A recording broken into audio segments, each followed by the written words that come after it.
जब इन्होंने ब्रह्मास्त्र उठाया, ध्रुव जी ने वैष्णवास्त्र को निकाला, बाण वो धनुष पर रखा, तभी आकाश से इनके बाबा महाराज मनु पृथ्वी पर आए, अलकापुरी में आए और कहा, बेटा ध्रुव, ये उचित नहीं है, हमारे वंश की परंपरा के अनुरूप यह नहीं है।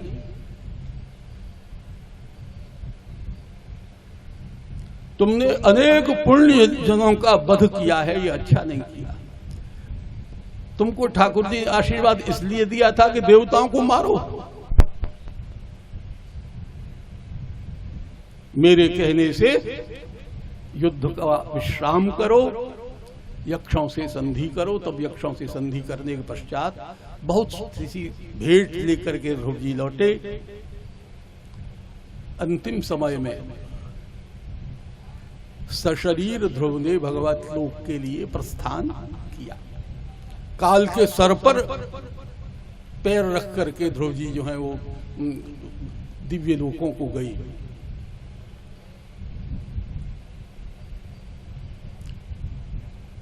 इस प्रकार श्री ध्रुव ने भुक्ति और मुक्ति दोनों का आनंद प्राप्त किया। आगे जब बढ़े तो इस वंश में एक वेन नाम के राजा का जन्म हुआ। वेन बड़ा पापी था, पापी तो बहुत हुए, लेकिन वेन को सर्वश्रेष्ठ पापी की उपाधि प्राप्त हुई। रावण आदि ये नहीं कहते थे कि मेरी पूजा करो, भगवान की पूजा को से रोक लगाते थे, पर ये नहीं कहते थे कि उनको छोड़ के मेरी पूजा करो। वेन कहता है कि नहीं, मेरी पूजा करो। कौन नारायण? कहां पर नारायण? नारायण को तुमने देखा है? मुझे प्रत्यक्ष राजा को छोड़ करके अप्रत्यक्ष की पूजा करते हो, तुम्हारी बुद्धि बच्चों के जैसी है। ऋषियों के कोप का भाजन बने, ऋषियों ने हुंकार से वेन को समाप्त कर दिया, प्रजा में अराजकता फैली।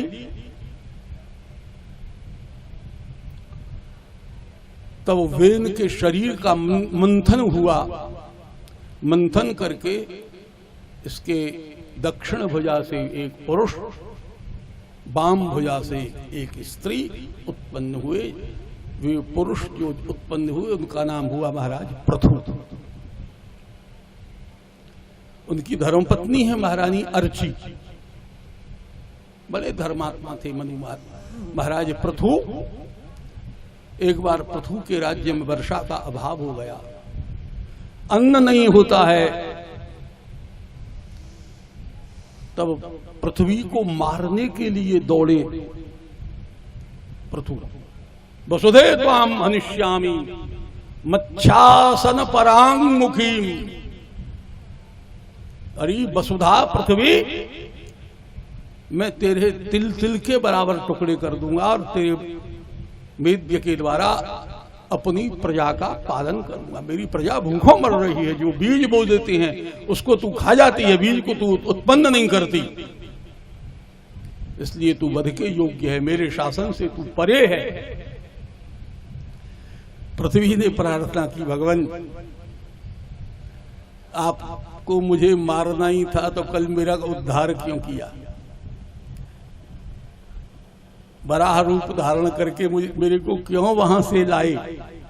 मारने के लिए लाए थे क्या? ये बताओ, मेरी प्रजा की उदर पूर्ति कैसे होगी? मेरी प्रजा भूखों मरती है। तब भगवती धरा ने कहा, आप मनु को बछड़ा बना करके मुझे दुह लीजिए।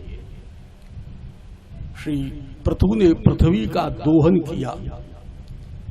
पृथु के दोहन के उपरांत ऋषियों ने, सिद्धों ने, महात्माओं ने, वृक्षों ने, वनस्पतियों ने, पशुओं ने, पक्षियों ने, सब ने पृथ्वी का दोहन अपनी अपनी इच्छा के अनुसार किया।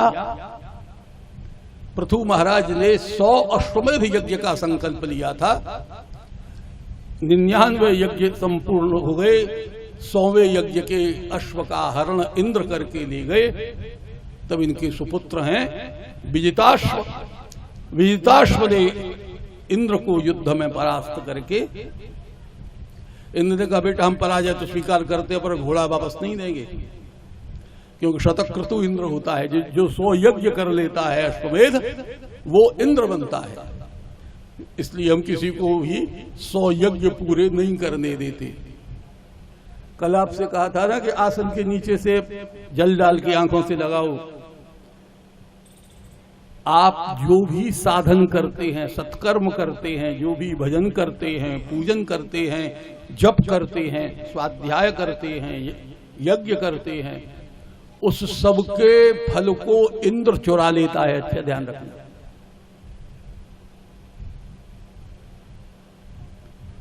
ये कहने को तो देवराज हैं, लेकिन प्रशंसा के योग्य नहीं है। महापुरुष इनकी प्रशंसा नहीं करते।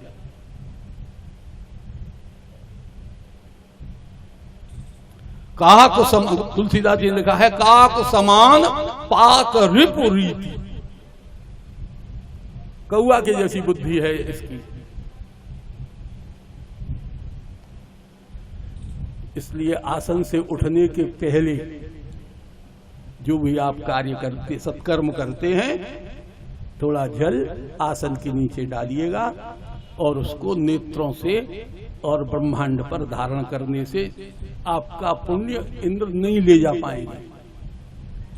और ये क्रिया यदि भूल गए तो समझ लीजिए कि जो भी आपने किया है वो सब आपके पास कुछ नहीं रहा।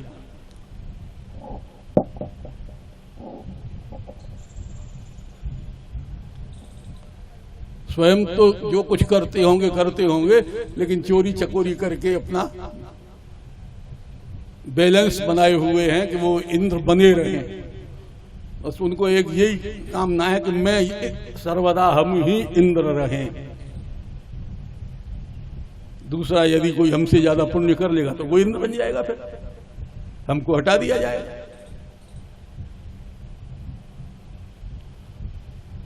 इसके पश्चात सनकादिकों का उपदेश प्राप्त हुआ। महाराज मन तप करने, ये पृथु महाराज तप करने लगे। ठाकुर जी ने दर्शन दिए।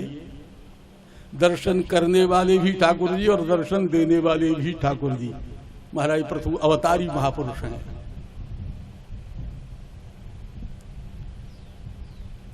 पृथु से कहा पृथु वरदान मांगो। पृथु ने कहा महाराज वैसे तो मुझे कुछ कामना है नहीं, कुछ मैं चाहता नहीं हूं, पर आप यदि कृपा करके मुझे कुछ देना चाहते हैं तो मेरी एक प्रार्थना स्वीकार कर लीजिए। 2 कानों से भगवान की कथा कीर्तन सुनने पर मेरे को तृप्ति नहीं होती, इसलिए मैं आपसे प्रार्थना करता हूं मेरे को 10,000 कान दे दो आप।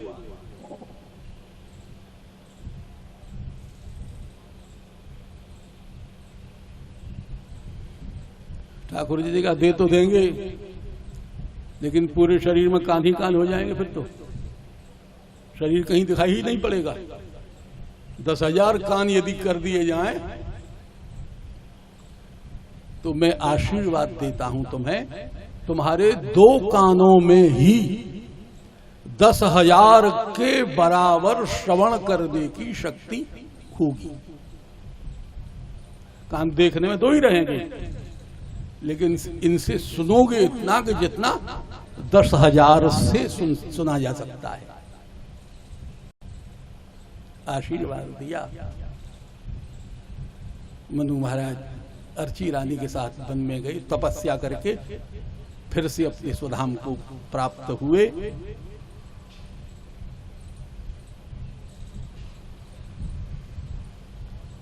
इसके पश्चात प्रचेताओं का चरित्र आता है। प्रचेता समुद्र के तट पर तप करते थे। सारी पृथ्वी वृक्षों से ढक गई।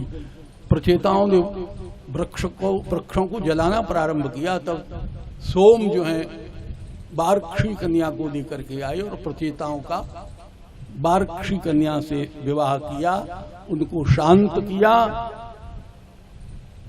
प्रचेता पहले गृहस्थ में तत्पर हुए और फिर तप करके अपनी गति को प्राप्त हुए। इतनी कथा श्रवण करके श्री विदुर जी मैत्रेय मुनि को प्रणाम करके तीर्थ यात्रा के लिए फिर से, क्योंकि बीच में से आ गए थे ना, तो फिर आगे की यात्रा के लिए चली गई।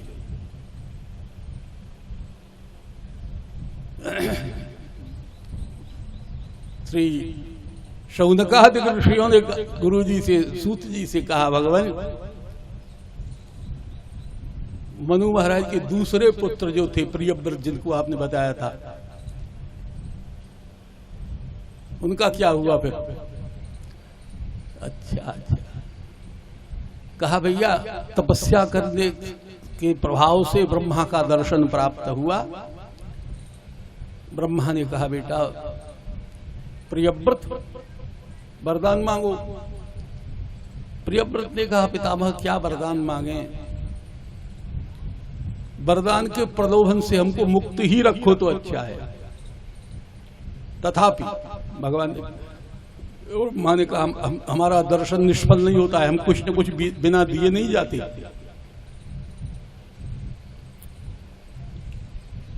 देख अभी तेरा बहुत भोग्य शेष है, तू अपने भोग्य को पूर्ण नहीं करेगा तो तुम्हें कई जन्म और लेने पड़ेंगे। इसलिए मेरा तुझे परामर्श है, अपने भोग्य को इसी जन्म में पूर्ण कर लो, तो कम से कम बार बार आने जाने के झंझट से तो बचोगे। और भोग्य बिना पूर्ण किए जाएगा नहीं। गीता में कहा है ना भुक्तम क्षीयते कर्मा कल्पकोट शतैरपि, 100 करोड़ कल्प भले ही बीत जाएं, लेकिन कर्म का फल भोगना ही पड़ेगा, अच्छा हो या बुरा हो।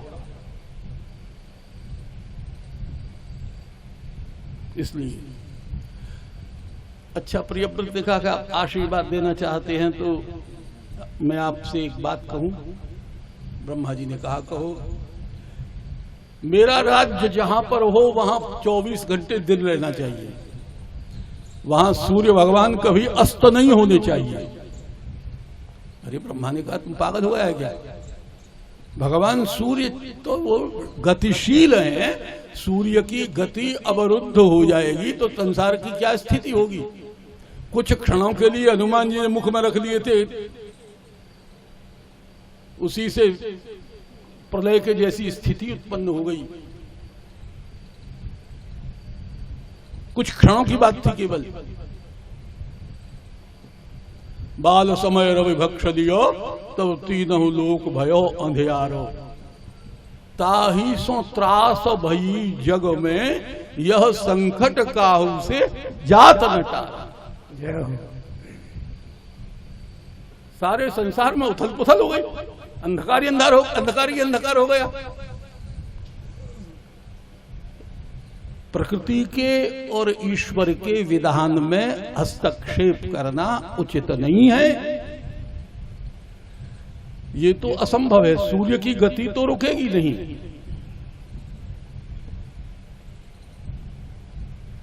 तब प्रियव्रत ने कहा कि महाराज सूर्य की गति नहीं रुकेगी तो आप हमको ऐसा आशीर्वाद दें कि मैं सूर्य की तरह से चमकूं। ब्रह्मा ने इन्हें एक रथ दिया। सूर्य जब तक उपस्थित रहते हैं, सूर्य भगवान जब तक उदय रहते हैं तब तक ये विश्राम करते हैं, और जब सूर्य भगवान अस्ताचल की ओर जाने लगते हैं तो प्रियव्रत अपने रथ में बैठ करके और पृथ्वी मंडल का भ्रमण करते हैं। इस प्रकार भ्रमण करने पर 7 परिक्रमाएं प्रियव्रत ने पृथ्वी की।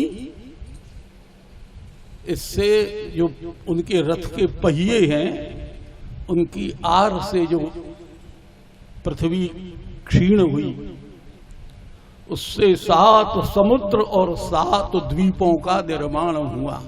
पहले 7 द्वीप नहीं थे, इसके पहले 7 द्वीपों का बनाने वाला कौन? प्रियव्रत।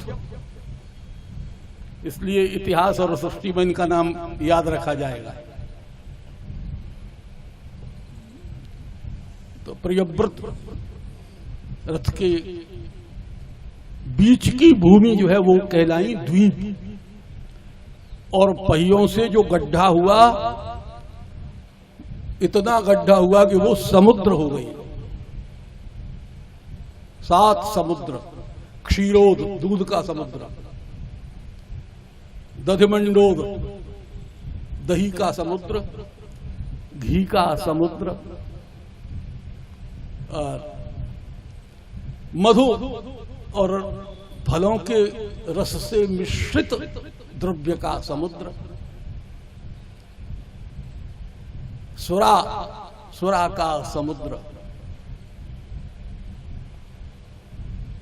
दिव्य समुद्र, और सबसे पीछे शुद्ध जल का समुद्र।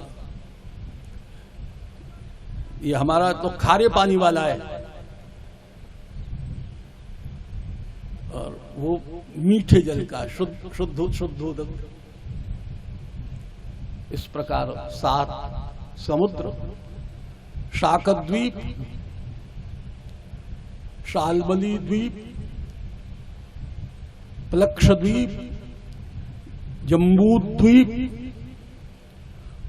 पुष्करद्वीप, शाल्मली द्वीप,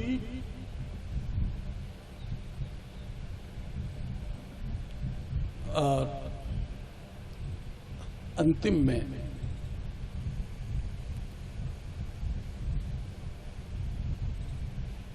सात समुद्रों का निर्माण हुआ, 7 द्वीपों का निर्माण हुआ। प्रियव्रत के जितना राज्य संसार में किसी ने नहीं किया। कुशद्वीप और क्रौंचद्वीप, इस प्रकार से सप्तद्वीप का निर्माण हुआ। अपने पुत्रों को,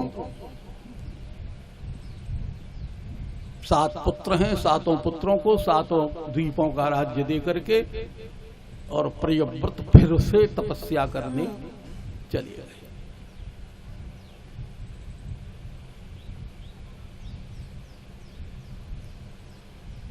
देखिए, 7 लोग पृथ्वी के नीचे और 7 लोग पृथ्वी के ऊपर। अतल वितल महातल, अतल वितल सुतल महातल, रसातल और पाताल, ये 7 नीचे। भूर्भुवः वः स्वः जन तप और सत्य, ये 7 लोग जो हैं पृथ्वी के ऊपर हैं। हम बिल्कुल मध्य में हैं। हम जहां पर रहते हैं ये पृथ्वी का बिल्कुल मध्य भाग है। अच्छा, बिल्कुल पृथ्वी का बिल्कुल बीच भाग है। वर्तुलाकार पृथ्वी होती है, गोला होता है पृथ्वी। ये हमारा द्वीप जम्बू द्वीप है। हम जहां पर रहते हैं ये जम्बू द्वीप है। जामुन के रस से इसका यहाँ निर्माण होता है। यहाँ कोटी पर जो है वो जामुन के बड़े बड़े वृक्ष हैं। उससे अरुणोदा नाम की नदी बहती है। उस नदी के पानी की और भारत की मिट्टी की एक खासियत है। भारत की मिट्टी और अरुणोदा नदी का जल जहां छुल जाएंगे वहां सोना उत्पन्न हो जाएगा। स्वर्ण उत्पन्न करने की क्षमता उस अरुणोदा नदी के जल में है। भारतवर्ष की मिट्टी को छूता है तो वो स्वर्ण बन जाता है। स्वर्ण की हमारे यहाँ पर बहुत सी खान होती है।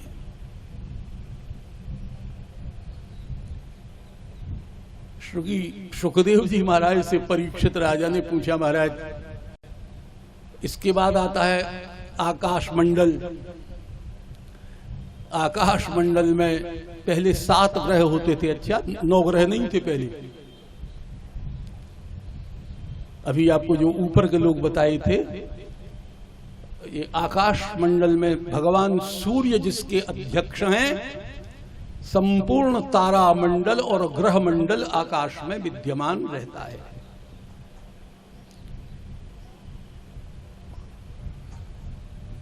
इसमें 7 ग्रहों की स्थिति, सूर्य भगवान के अतिरिक्त चंद्रमा, मंगल, बुध, बृहस्पति, शुक्र और शनि, 7 ग्रह अपनी अपनी कक्षाओं में विद्यमान रहते हैं।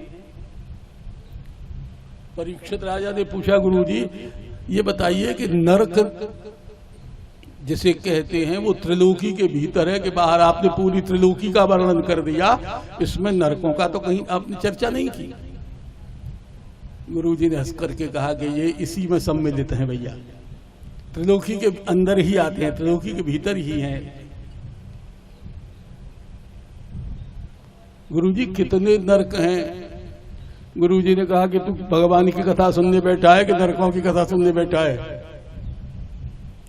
यदि तुझे नरकों की कथा सुनाने लग जाऊं सारे नरकों की, तो भागवत जी की जैसी एक पोथी और तैयार हो जाएगी। मुख्य 28 नरक हैं। 28 नरकों के अंतर्गत एक एक नरक के सैकड़ों सैकड़ों विभाग बटे हुए हैं, लेकिन मुख्य विभाग जो हैं वो हैं 28। इन 28 नरकों में विभिन्न प्रकार के पाप करने वाले पापियों को डाला जाता है। धर्मराज की आज्ञा के अनुसार अपने किए हुए कर्म के फल को भोग करके जब तक शुद्ध नहीं होता है तब तक नरक से बाहर नहीं आता। हमारे 3 प्रकार के शरीर होते हैं। अच्छा, ये हमारा स्थूल शरीर है जिससे हम बैठे हुए हैं, ये हमारा स्थूल शरीर है, इसका दाह संस्कार हो जाता है। एक शरीर और होता है जिससे हम स्वप्न देखते हैं। अच्छा, सपने को हम देखते हैं तो देखने वाले हम ही हैं, वो हमारा सूक्ष्म शरीर होता है जो स्वप्न देखता है। एक तीसरा और होता है कारण शरीर। प्रत्येक जीव को, एक देह धारण करने वाले को 2 उपहार में और प्राप्त होते हैं, सूक्ष्म और कारण। परस्पर इनका एक दूसरे से संबंध है। दाह के उपरांत स्थूल शरीर नष्ट हो जाता है, यातनाओं का भोगने वाला है सूक्ष्म शरीर।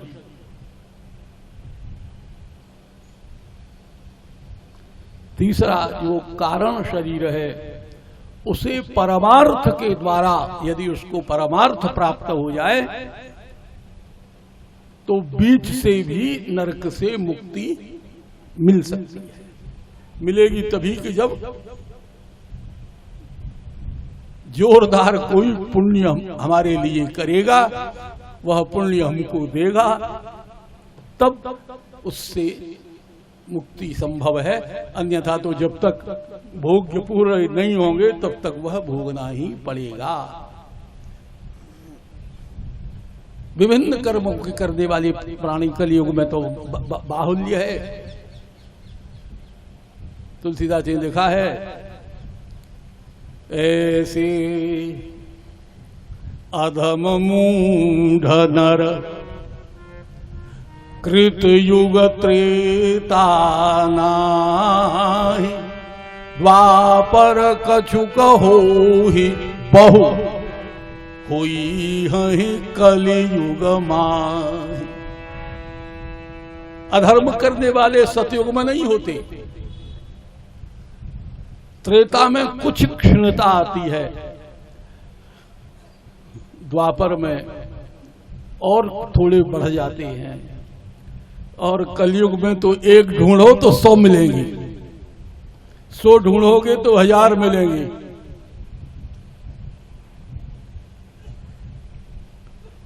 क्योंकि अत्युग्र कर्मा प्राणी कलयुग में अत्युग्र कर्मा होता है।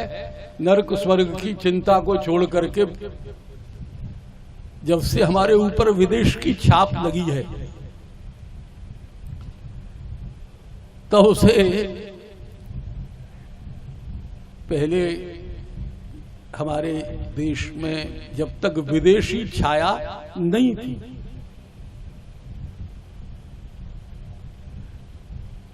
तब तक हमारा देश परमार्थवादी और परलोक सुधारने वाला होता था। जब से विदेश की छाप लगी है तब से हम क्या हो गए, भौतिकवादी। भौतिक कहते हैं प्रत्यक्ष, प्रत्यक्षवादी। हमें कल की चिंता नहीं है, कल क्या होगा, जो होगा देखा जाएगा। पहले आज की पूर्ति करो, आज का सुख भोगो। उनके यहां पर वहां चारवाक होते, विदेशों में चारवाक होते हैं, नास्तिक होते हैं। उनका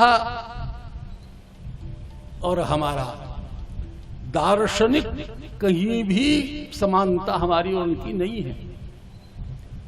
हम परोक्षवादी हैं और वे भौतिकवादी हैं। हमारा शास्त्र हमारे यहां पर यह सिखाया जाता है, आज भले ही कष्ट सह लो, लेकिन कल के लिए अपने लिए स्वर्गाधिकों की व्यवस्था कर लो। उनके यहां सिखाया जाता है कि नहीं भाई, किसने देखा है स्वर्ग नरक? स्वर्ग नरक की चिंता को छोड़ो।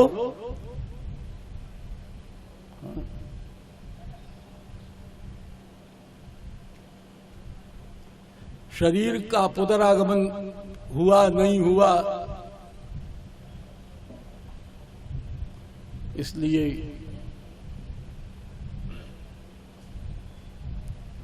जो जिसका मृत्यु धर्म है, जो शरीर मरने के लिए ही प्राप्त हुआ है, उसका पुनरागमनम कुतः कार्याणि च शतं कृत्वा ऋणं कृत्वा घृतं पिबेत्। ऐहिक दैहिक सुख भोग लो जितने भोग सकते हो, फिर पता नहीं अगली बार क्या हुआ। हमारा दर्शन कहता है कि प्रत्येक शरीर में ऐहिक दैहिक सुख जो हैं वो प्रत्येक शरीर में प्राप्त होती है। जो ऐहिक दैहिक सुख हम चाहते हैं वो पशुओं में भी होता है।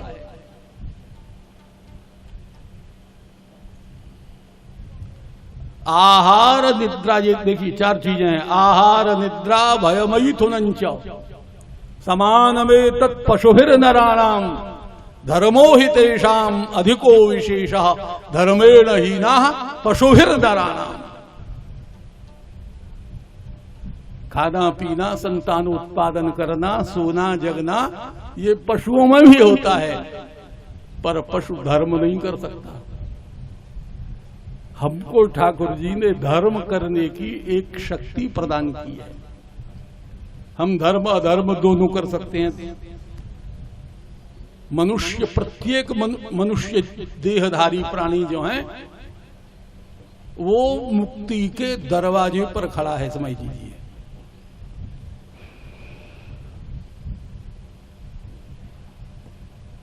अगर अब की बार ये दरवाजा निकल गया ना, तो फिर 84 लाख का चक्कर, 1 2 4 नहीं, न मालूम कब छुटकारा मिले। इसलिए जीवन जरूर जियो, लेकिन पशुओं का नहीं जिए, मनुष्यों का जियो। धर्म के साथ जीवन जियो, जिससे जो बन पड़े, जितना बन पड़े। आग्रह दुराग्रह नहीं करता, किंतु ये जरूर कहता हूं, एक बात मैं कथाओं में प्रायः कहता हूं,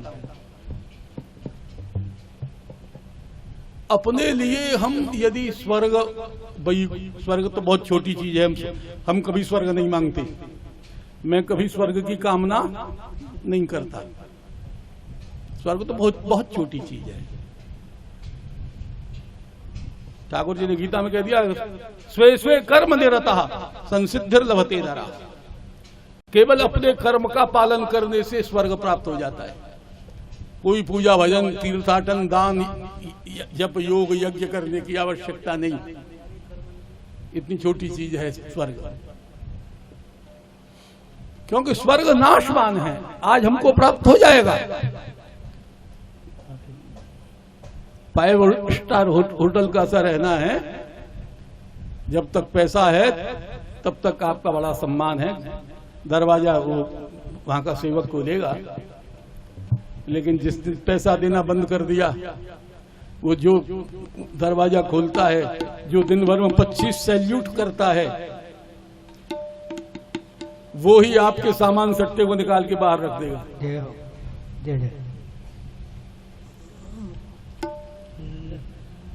इसलिए मैं कहा करता हूं, यदि हम बहुत अच्छे, ज्यादा उच्च कोटि के कर्म करें, बहुत अच्छी बात है, लेकिन नहीं कर सकते तो सज्जनों इतना जरूर कर लेना, देवियों इतना जरूर कर लेना, ठाकुर जी अगर किसी कर्मवश जन्म देते हो तो मनुष्य के बाद में मनुष्य ही बना दें। जय हो। कहीं ऐसा न हो कि मनुष्य के बाद में हमको गधा बनना पड़े, गधी बनना पड़े, हमको वृषभ बनना पड़े, हमको कुत्ता बनना पड़े। प्रमोशन कर सकते हो, बहुत अच्छी बात है, लेकिन रिवर्सन से जरूर बचे रहना। इतने कर्म जरूर कर चलो कि यदि किसी कर्मवश जन्म होता हो तो श्री ठाकुर जी को मनुष्य बनाने में कोई कठिनाई नहीं हो।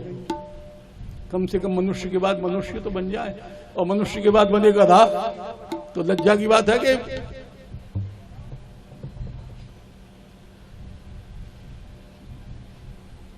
परीक्षित राजा ने कहा, गुरु जी तब तो संसार के अधिकांश लोग नरक ही जाएंगे, क्योंकि कोई न कोई पाप, कोई न कोई अपराध सबसे बनता है। ऐसा कोई उपाय नहीं है कि जो गलती होने पर नरक न जाना पड़े। ऐसा है कोई उपाय है क्या?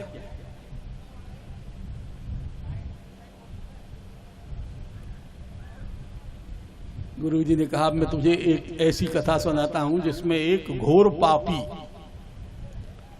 जिसका नाम था अजामिल,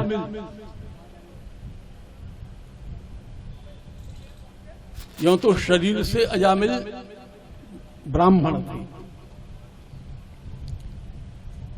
परंतु कोई ऐसा पाप नहीं जो अजामिल ने नहीं किया। कुसंग का एक क्षण उस ब्राह्मण के जीवन को पलट करके रख देता है।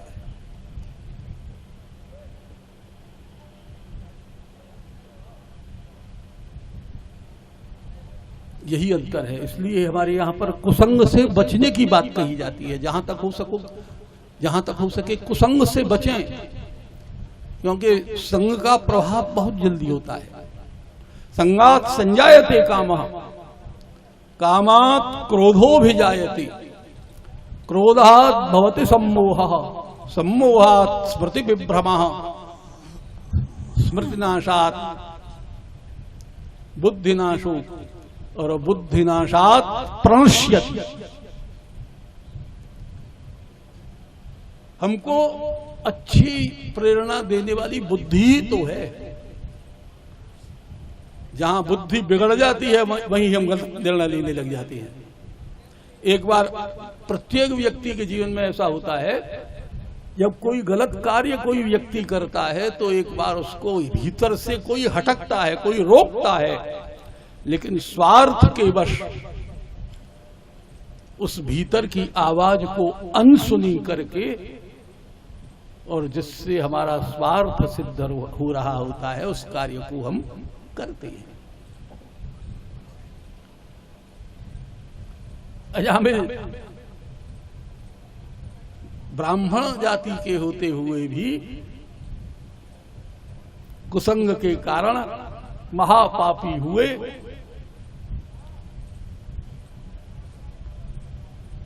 पिता की सारी संपत्ति नष्ट कर दी, वेश्या के यहां पर रहने लगे। पहले तो जाते थे, फिर निरंतर वहीं पर। वेश्या के मध्य में 8 पुत्रों को उत्पन्न किया। जब वो 8वीं बार वेश्या गर्भवती थी तब एक संतों का समाज, संतों की एक टोली, कहाँ रहते थे? कान्य कुब्ज नगर में, कन्नौज में। इसीलिए मैं मानस से कहा करता था, भाई तुम तो कन्नौज वाले हो भैया।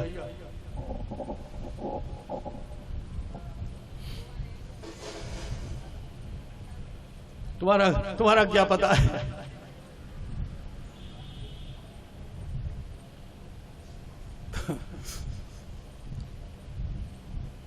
वो संत लोग जो हैं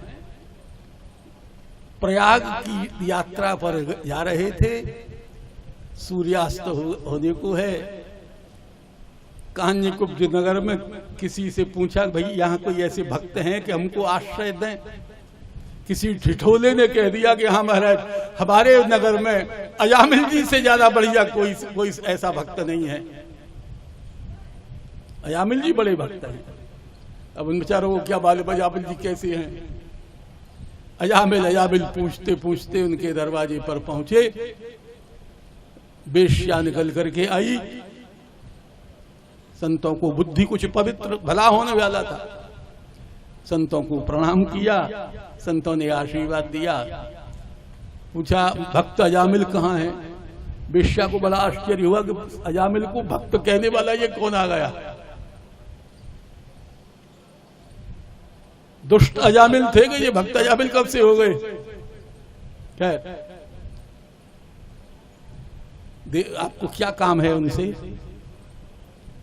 महात्मा ने कहा, महात्माओं को किसी से कोई काम नहीं होता। तीर्थ यात्रा करने जा रहे हैं, सूर्य भगवान अस्ताचल की ओर हैं, रात्रि में यात्रा करने का निषेध है। आज प्रातः काल से कहीं से कुछ भिक्षा भी प्राप्त नहीं हुई, ठाकुर जी का प्रसाद भी नहीं लगा। इसलिए देवी, यदि श्रद्धा हो, आग्रह नहीं, यदि श्रद्धा हो तो रुकने के लिए कोई स्थान बता दो, सीधा दे दो तो भगवान का भोग लग जाएगा, संत प्रसादी हो जाएगी। उस वेश्या के मन न जाने कैसे आ गई। रहने के लिए कोई चबूतरा पड़ा हुआ था, हमारा यहाँ पर अपने विश्राम करिए।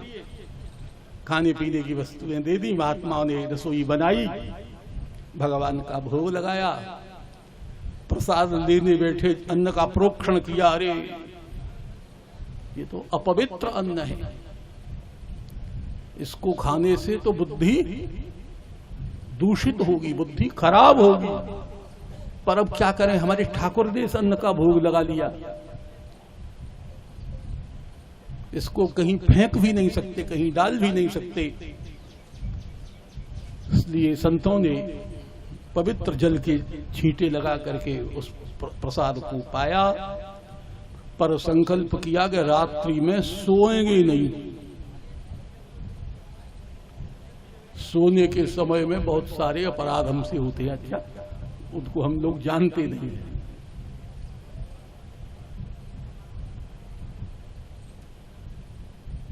तो संतों ने निर्णय लिया कि सोएंगे नहीं, रात्रि भर भजन करेंगे और इसका दूषित अन्न खाया है, इसको कुछ देना भी है।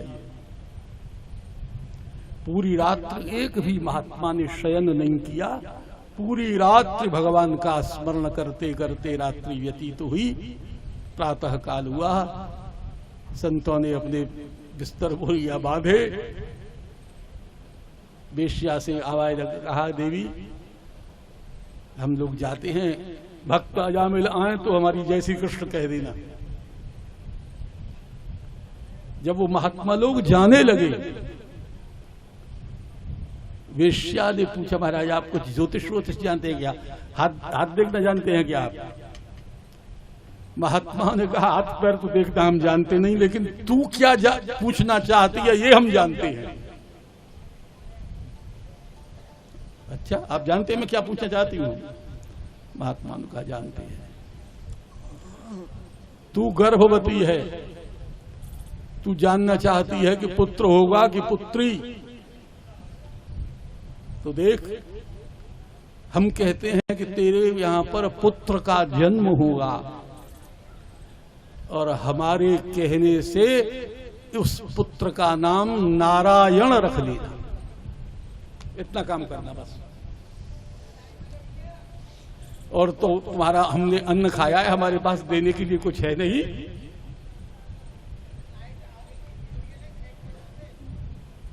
इतना काम करना कह करके महात्मा लोग चले गए। प्रयागराज गए, स्नान किया, व्रत किया, शरीर पुनः शुद्ध हुआ। अजामिल लौट करके आए। वेश्या ने कहा कि महात्मा लोग आए थे। महात्मा, हमारा तो कोई महात्मा परिचित है नहीं, हमारे तो चोर परिचित हैं, डाकू परिचित हैं, दुराचारी हमारे परिचित हैं, शराबी हमारे परिचित हैं, महात्मा हमारा परिचित कहां से आया? खैर, दैव योग से प्रसव का समय हुआ, उसके पुत्र का जन्म हुआ। महात्माओं के कथनानुसार वेश्या ने कहा कि अब मैं तो अपने पुत्र का नाम नारायण रखूंगी, जो तुम्हारी इच्छा हो रख लो। तो इनका नाम, बालक का नाम नारायण रख दिया।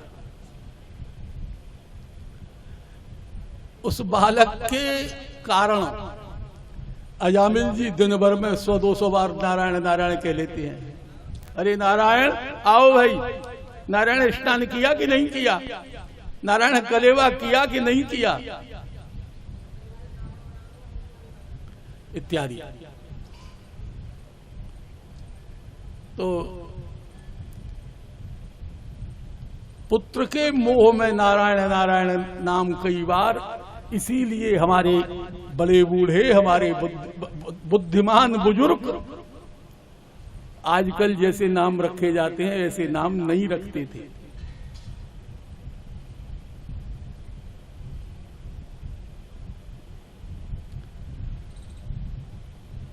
अधिकांश हमारे घरों में बच्चों के नाम भगवान के नाम पर रखे जाते थे।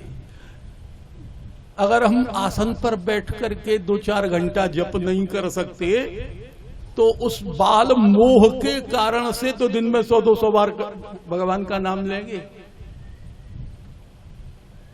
नाम भगवान का जो है परम मंगलमय, भगवान के नाम सबसे अधिक मंगल होता है भगवान नाम कहने से। तुलसी जी ने लिख दिया कि मंगल भवन अमंगल हारी, मंगल भवन अमंगल हारी, मंगल भवन अमंगल हारी, मंगल भवन अमंगल हारी, उमा सहित जेहि जपत पुरारी, उमा सहित जेहि जपत पुरारी, उमा सहित जेहि जपत पुरारी, उमा सहित जेहि जपत पुरारी, मंगल भवन अमंगल हारी। भगवान का नाम परम मंगलमय है। महादेव जी माता पार्वती के साथ जिस पवित्र नाम को निरंतर जपते हैं, इतनी छूट हमको प्राप्त हुई है जो अन्य युगों में नहीं थी। कलयुग में हमको विशेष लाभ प्राप्त हुआ है, हमको छूट मिली है। क्या छूट मिली है? भाव को भाव अनख आलस हो, भाव कुभाव अनक आलस हो। नाम जपत मंगल दिशि दस हो। नाम जपत मंगल दिश दस हो। भाव को भाव अनक आलस हो। और क्या चाहते हैं हम? आसन पर बैठ करके नहीं जप सकते, नहीं जपिए। भक्ति भाव से नहीं जप सकते तो मत जपिए। स्नान करके नहीं जप सकते, मत जपिए। आपसे कोई आग्रह नहीं करता कि स्नान कीजिए। भोजन कर बिना किए नहीं जप सकते, कोई बात नहीं, खाना खा के ही जपिए। पर जपिए, एक ही शर्त है, भाव से जपो, कुभाव से जपो, आलस्य से जपो,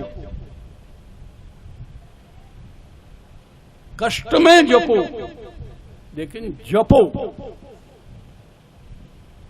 जपात सिद्धिर, जपात सिद्धिर, जपात सिद्धिर न संशय। जप से ही सिद्धि प्राप्त होती है कलियुग में। समय व्यतीत हुआ, अजामिल जी अस्वस्थ बीमार पड़े, और ऐसे बीमार पड़े कि यमराज के दूत दंड पाशी लेकर के आ गए।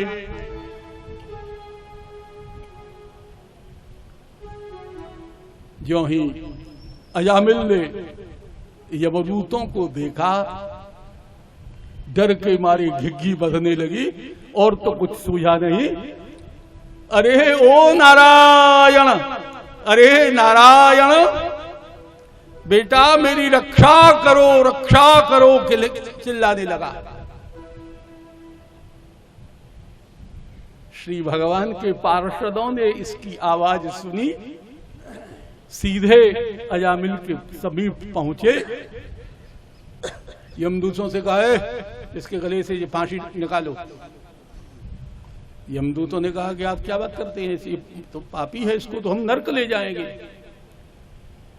भगवत दूतों ने कहा कि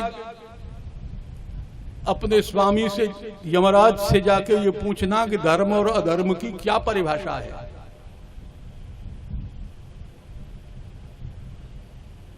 यमदूतों ने कहा कि वेद प्रणेतो धर्म अधर्मस्तद विपर्ययः। वेद में जो कहा है वो धर्म है, और वेद जिसका निषेध करता है वो अधर्म है।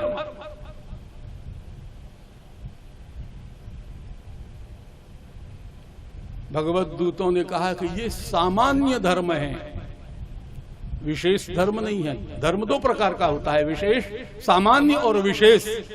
सामान्य कार्य तो नूतम विशेषो बलवान भवे।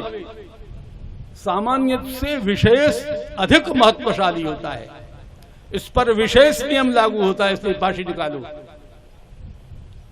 इन्होंने अनसुनी की, भगवत दूतों ने पाशी निकाल के अलग डाल दी। दो चार जमाईम गधाएं, यमराज के दूत भाग करके यमराज के समीप पहुंचे, कहा महाराज ये सवाल ही अपना दंड पाशी, आगे से हम तो किसी पापी को लेने जाएंगे नहीं, आपकी आज्ञा का पालन करने जाएं और वहां सर फड़वाएं, वहां पर पिटाई खाएं, ऐसी हमको क्या जरूरत पड़ी है। धर्मनाय ने पूछा बात क्या है, बात बताओ। इन्होंने सारी घटना का वर्णन किया।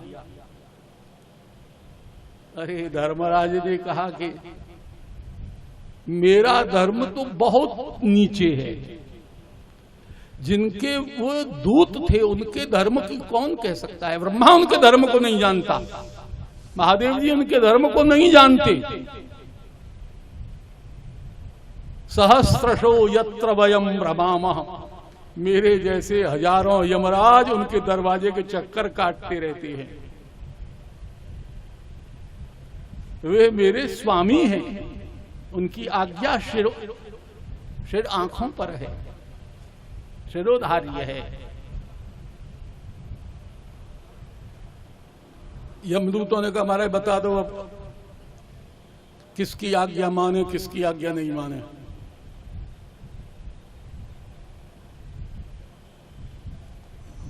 यमराज ने कहा, देखो जिह्वा न भक्ति भगवद गुण नाम ध्येयम चेतश्च न स्मरति तच्चरणारविंदम तानानयध्व असतो कृत विष्णु कृत्यान। जिनकी जीभ कभी भगवान का नाम नहीं लेती हो, जिनका सिर भगवान के चरणों में प्रणाम नहीं करता हो, जिनका चित्त उनकी याद कभी नहीं करता हो, जो अकृत कृत्य हैं, तीर्थाटन नहीं करते, भगवान का दर्शन नहीं करते, गुरुजनों की माता पिता की सेवा नहीं करते, भगवान नाम नहीं लेते, उन पापियों को पकड़ पकड़ करके मेरे पास लाओ। और गलती से भी जिसके मुख से भगवान का नाम निकलता हो, जो किसी भी प्रकार से भाव को भाव अदक आलस हो, उन प्राणियों के समीप भूल करके भी नहीं जाना। श्री सूत जी महाराज निरूपण करते हैं। इसके पश्चात अजामिल होश में आए, आंख फाड़ फाड़ करके देखने लगे कि वो कहां गए जिन्होंने मुझे बचाया था।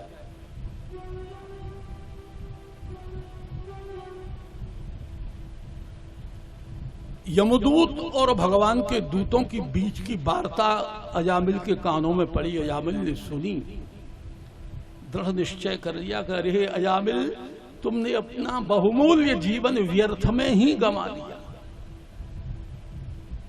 जब तक चलने फिरने लायक नहीं हुए तब तक वेश्या के यहां रहे, और जब थोड़े से स्वस्थ हुए वेश्या के घर को छोड़ करके श्री हरिद्वार में अजामिल आ गए।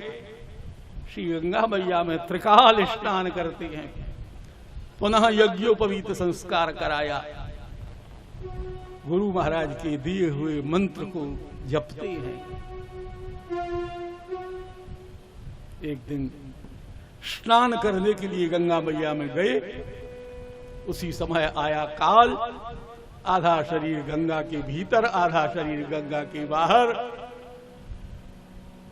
वैकुंठ से आया विमान, अजामिल विमान में बैठ करके श्री प्रभु के पद को प्राप्त हुए। बोलिए वृंदावन बिहारी लाल की जय। जय जय श्री राधे। संकट हरेंगी करेंगी भली वृषभानु की लली। करेंगी भली वृषभानु की लली। वृषभानु की लली, वृषभानु की लली, वृषभानु की लली, वृषभानु की लली, वृषभानु की लली, वृषभानु की लली, वृषभानु की लली, वृषभानु की लली। और संकट हरेंगी करेंगी भली वृषभानु की लली। संकट हरेगी करेगी भली वृषभानु की लली। तेरे भक्तों को भारी भरोसा रहे, भक्तों को भारी भरोसा रहे। तो आवे शरण बाकी बहिया कहे, तो आवे शरण बाकी बैया कहे। और दुष्टों के हाँ दुष्टों के, वो दुष्टों के दिल में मची खलबली वृषभानु की लली। संकट हरेगी करेगी भली वृषभानु की लली। राधा श्री राधा, श्री राधा रटे, राधा श्री राधा श्री राधा रटे राधा श्री राधा श्री राधा रटे राधा श्री राधा श्री राधा रटे राधा रटे कोटि बाधा हटे राधा रटे कोटि बाधा हटे और कीरत तपस्या करी सो फली वृषभानु की लली संकट हरेंगी करेंगी भली वृषभानु की लली त्रिभुवन पति तेने वश में करे त्रिभुवन पति तेने वश में करे त्रिभुवन पति तेने वश में करे त्रिभुवन पति तेने वश में करे जहाँ पग धरे श्याम ने ना धरे जहाँ पग धरे श्याम ने ना हरे ओ छलिया ने हाँ छलिया ने ओ छलिया ने बहुरूप धर के छली वृषभानु की लली संकट हरेंगी करेंगी भली वृषभानु की लली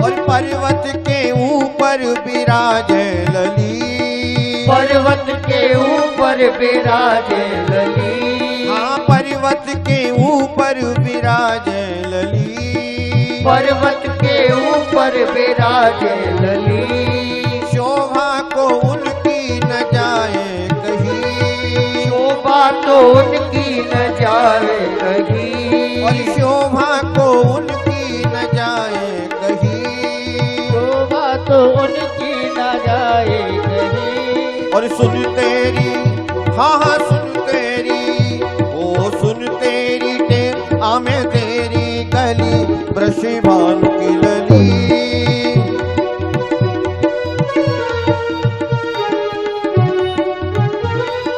बरसाने वाली है मेरी सहाय बरसाने वाली है मेरी सहाय बरसाने वाली है मेरी सहाय बरसाने वाली है मेरी सहाय दीनन दयानिधि ने दर्शन दिखाए दीनन दयानिधि दे दर्शन और दिखाए दीनन दयानिधि ने दर्शन दिखाए दीनन दयानिधि दे दर्शन दिखाए प्यारी लगे वो रंगीली गली वृषभानु की लली संकट हरेंगी करेंगी भली वृषभानु की लली वृषभानु की लली वृषभानु की लली वृषभानु की लली वृषभानु की लली वृषभानु की लली वृषभानु की लली वृषभानु की लली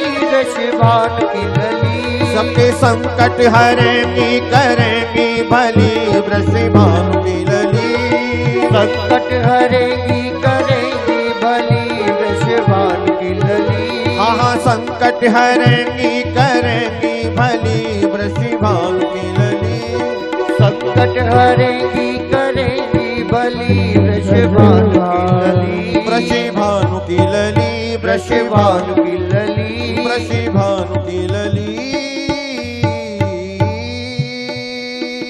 संकट हरेंगी करेंगी भली संकट कब हरेंगी जब तक अपने हृदय का तार राधा रानी के चरणों से नहीं लगेगा जय हो जब तक नहीं होगी जय जय श्री राधे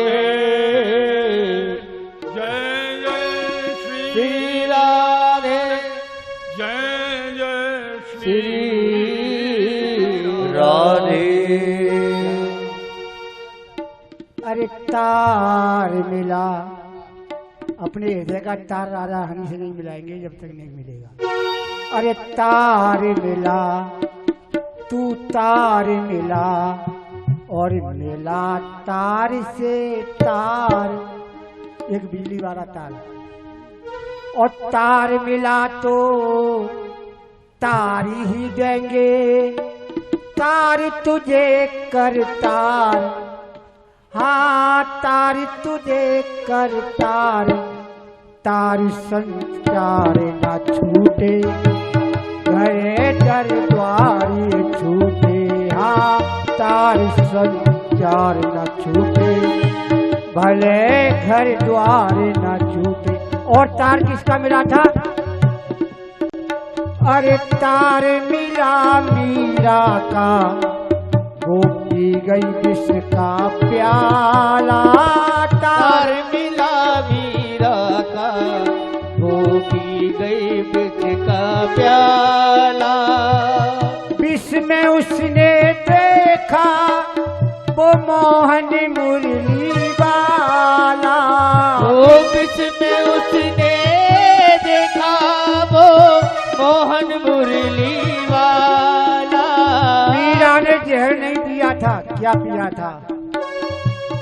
मोहन की छब देख देख के, और मोहन की छब देख देख के, लिया वो कंठ उतार, हाँ लिया वो कंठ उतार, तार संचार न छूटे, भले कर द्वार छूटे।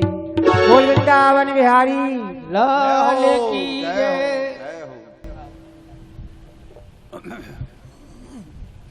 अयामिल के मुक्ति के उपरांत वृत्र की कथा आती है। एक बार देवराज इंद्र की सभा में म्यूजिक कॉन्फ्रेंस, संगीत सभा हो रही थी। उस समय देवताओं के गुरु बृहस्पति जी सभा में आए। इंद्र ने देखा गुरु जी को आते हुए, लेकिन प्रमादवश गुरु चरणों को प्रणाम नहीं किया।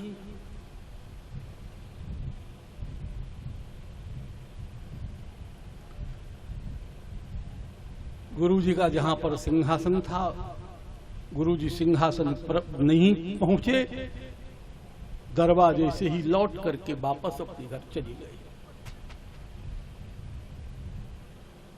जब वो सभा विसर्जित हुई, सभा का कार्यक्रम संपन्न हुआ, इंद्र ने देखा गुरु जी आए थे, सिंहासन तो खाली पड़ा हुआ है।